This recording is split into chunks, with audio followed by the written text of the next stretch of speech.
श्री स्वामी समर्थ. महाराष्ट्रात अनेक संत होऊन गेले. या संतांच्या मांदियाळीत एक नाव शोभून दिसते, ते म्हणजे ब्रह्मचैतन्य गोंदवलेकर महाराज. गोंदवलेकर महाराजांचा जन्म सातारा जिल्ह्यातील गोंदवले बुद्रुक या गावी झाला. त्यांच्या घराण्यात विठ्ठलाची भक्ती आणि वारीची परंपरा 7 पिढ्यांपासून चालली होती. अशा या सात्विक कुटुंबात रावजी व गीताबाई या जोडप्यांच्या पोटी त्यांचा जन्म झाला. त्यांचे नाव गणपती असे ठेवण्यात आले. बाळ मोठे होताच त्यांच्यातील अलौकिक गुण प्रगट होऊ लागले. भगवत भजनाची आवड, एकपाठीपणा, दीनदुबळ्यांबद्दल करुणा, अन्नदानाबद्दल अतिप्रेम हे गुण त्याच्यात दिसू लागले. वयाच्या 11व्या वर्षी त्यांचा विवाह झाला.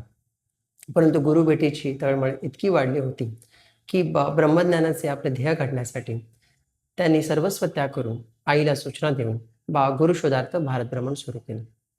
या भ्रमणात त्यांची भेट अनेक संतांसोबत झाली, परंतु कोणी त्यांना शिष्य म्हणून स्वीकारले नाही. येडेगावच्या तुकाराम चैतन्य यांच्याकडे त्यांनी 9 महिने अविरत अविश्रांत गुरुसेवा केली. गुरूंनी त्यांची खडतर परीक्षा घेतली व अखेर संतुष्ट होऊन त्यांना अनुग्रह दिला व त्यांचे नाव ब्रह्मचैतन्य असे ठेवण्यात आले. गुरूंनी दिलेल्या मार्गावर जाऊन त्यांनी वयाच्या अवघ्या 15व्या वर्षी पूर्ण सिद्धावस्था प्राप्त करून घेतली व पुढील मार्गदर्शनानुसार 2 वर्षे नैमिषारण्यात त्यांनी आत्मचिंतन केले व नंतर मुख्य तीर्थक्षेत्रांना भेटी देऊन ते घरी परत. आपल्या पत्नीस त्यांनी नामस्मरण शिकवले व धारणेची तयारी करून घेतली. काही काळानंतर त्यांना पुत्ररत्न झाले, परंतु लगेच ते देवाघरी गेले व पाठोपाठ त्यांची पत्नी वैकुंठवासीस. अखेर आईच्या आग्रहाखातर त्यांनी पुन्हा एकदा लग्न केले, पण ते एका जन्मांध मनुष्य. भक्त मंडळी पुढे त्यांना आईसाहेब म्हणून अशा या संकटांच्या वादळात सुद्धा त्यांच्या भक्तीच्या प्रवाहाचा ओघ वाहतच राहिला. महाराजांबद्दल अधिक जाणून घेऊया पुढील.